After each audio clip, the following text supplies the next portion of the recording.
Are you struggling with self-love? Trying all these different tips and hacks but nothing works? In this video I'm going to share with you the 5 most common mistakes that you might be currently making and how to fix them. Mistake number 1 is listening to your mind. Your mind might be holding you back. All these stories you tell yourself on a daily basis could be sabotaging your progress on your self-love journey. So what is the number 1 thing your mind does that's keeping you stuck? It's repeating an old negative narrative about who you are as a person. Let's call it the inner critic. Your inner critic is that constant negative voice on the back of your head that's saying mean things to you. It's the internalized voice of a critical parent, teacher, or primary caretaker. It's not you. If you've been struggling with self-love, it could be because you find it difficult to challenge the constant mind chatter, because you see it as a part of yourself. The good news is, most of the things it says about you are actually not true. I want you to think about the most repetitive negative thoughts that are going through your mind on a daily basis, the ones that are really bothering you. The more you listen to these negative thoughts, the more they turn into negative beliefs you have about yourself. Now here's the kicker. All these thoughts are doing is trying to keep you safe and protected, but unfortunately also stuck. So how can you fix this mistake? By paying close attention to the thoughts that are going through your mind without judging them. Get curious. Where are they coming from? Why are they coming up right now? Do they remind you of a particular situation from the past? If you want to take it a step further, you can also give your inner critic a name. This will help you detach yourself from it and take it less seriously. And here comes the bad news. Your inner critic won't completely go away. The important thing is to become more self-aware so that you can challenge these thoughts next time you're trying to do something kind for yourself. I've created a free cheat sheet that will help you discover the truth about yourself and accept the parts of yourself that you're most critical of. If you want to download it, just click the link in the description box below or head over to coachsimona.com/shadow. Mistake number 2 when it comes to self-love is suppressing your emotions.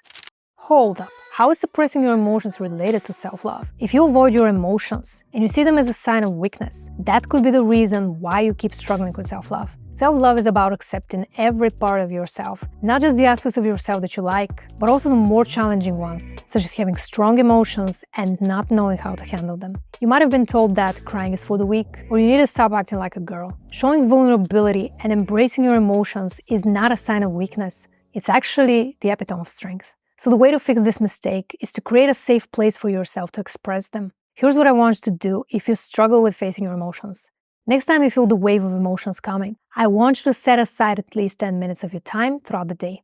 Find a quiet place at home where you would be alone and won't be disturbed for a few minutes. Sit with your back straight in a comfortable position or lie down on a flat surface and close your eyes. Now take a deep breath, breathing in through the nose and out through the mouth. Feel your body sinking into the surface that you're sitting on as you're gently noticing the movement of your breath every time you inhale and exhale. Now I want you to notice what's going on in your body. What emotions are the most prominent? Try to notice all the unpleasant sensations. Breathe through them. If any negative emotion wants to come to the surface, don't try to escape it. Let it pass through your body without resisting it. If you have trouble separating yourself from your emotions and seeing them from a distance, start labeling them each time they come up. Whenever you notice a thought or a negative emotion passing through your body, just label it in your mind by saying, "This is just an emotion." Continue this awareness meditation for a few minutes, then gently move your arms and legs. When you're ready, open your eyes and look around.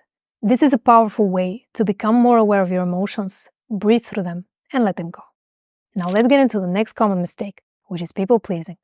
One of the biggest mistakes you can make on your self-love journey is to try to please everyone around you. You need to learn how to stand up for yourself and set healthy boundaries. You might be associating saying the word no with being a selfish person, but the truth is that by saying no to some things, you're actually saying yes to things that are better suited for you. Here's the thing. When you say no, you show other people where you stand, what is important to you, and where you draw the line between what's appropriate and what doesn't resonate with you. Think of it this way. When you set boundaries, both parties win. By saying no without feeling guilty, you're going to achieve 2 things. 1, other people will know that you're not a pushover. And 2, you will feel better about yourself. So how can you fix the mistake of people-pleasing? By following these 3 simple steps. 1, be firm but polite. 2, don't over-explain yourself. 3, make a counteroffer. I go way more in depth in the Healthy Boundaries Blueprint, which is an exclusive bonus you can get with the Self-Love Toolkit. If you want to learn more, click the link in the description box below or head over to www.theselflovetoolkit.com. Mistake number 4 is not putting yourself first. If you keep putting other people's needs before your own, you're showing yourself that you can't be trusted. And that's a huge problem when it comes to self-love. Prioritizing someone else over yourself, focusing all your time and energy on thinking about what they might need or want, is giving your mind proof that their attention or approval is more important than your own self-respect. Don't make this mistake of putting yourself last on your priority list. Your needs matter. It's important to pay attention to what truly matters to you. So how can you fix this mistake? By focusing on yourself, not others. Think about it. If you don't put yourself first, who else is gonna do that for you? You're the only person who can choose to turn this around. You can start small by doing something just for yourself daily. For example, actually taking the time to style your hair, read a chapter of the latest book you bought, or something else that you've been postponing because you were too busy taking care of everyone else but you.